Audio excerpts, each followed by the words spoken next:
मंडळी, जय महाराष्ट्र. स्वागत आहे तुमचं आपलं लोकप्रिय युट्यूब चॅनलला. सबस्क्राईब केलं असेल तर आपण सबस्क्राईब करू शकता. पीएम किसान योजनेचा हप्ता आला, काय आहे संपूर्ण बातमी जाणून घेऊ या व्हिडिओच्या माध्यमातून.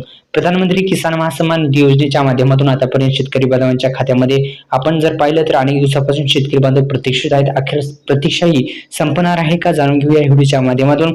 आणि पीएम किसान योजनेचा हप्ता हा खरंच आलेला आहे का, जाणून घेऊया या व्हिडिओच्या माध्यमातून. व्हिडिओ शेवट करून का आपल्या लोकप्रिय युट्यूब चॅनल योजना करून लोकप्रिय युट्यूब चॅनल जर सबस्क्राईब केलं नसेल तर आपण सबस्क्राईब पण करू शकता. प्रधानमंत्री मोदी यांनी 24 फेब्रुवारी 2025 रोजी त्यांच्या बिहार दौऱ्यात प्रधानमंत्री किसान महासन्मान निधी योजनेचा 19वा हप्ता जारी केला होता. या हप्त्याला आता 4 महिने होत आले आहेत. त्यामुळे आता या देशभरातील कोट्यावधी शेतकरी प्रधानमंत्री किसान महासन्मान निधी योजनेच्या 20व्या हप्त्याची वाट पाहत आहेत.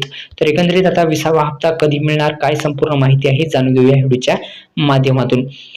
तर आपण पाहिलं तर प्रधानमंत्री किसान महासन्मान निधी योजनेअंतर्गत किती पैसे मिळतात हे आपण सुरुवातीस जाणून घेऊ. तर केंद्र सरकारच्या या पत्र शेतकऱ्यांना दरवर्षी 6,000 रुपये देण्यात येत असतात आणि आर्थिक मदत मिळते. हे पैसे थेट डीबीटी आधार संलग्न बँकेमध्ये टाकण्यात येत असतात आणि ही डीबीटी लिंक असलेली आधार संलग्न बँकेमध्ये हे पैसे पडत असतात.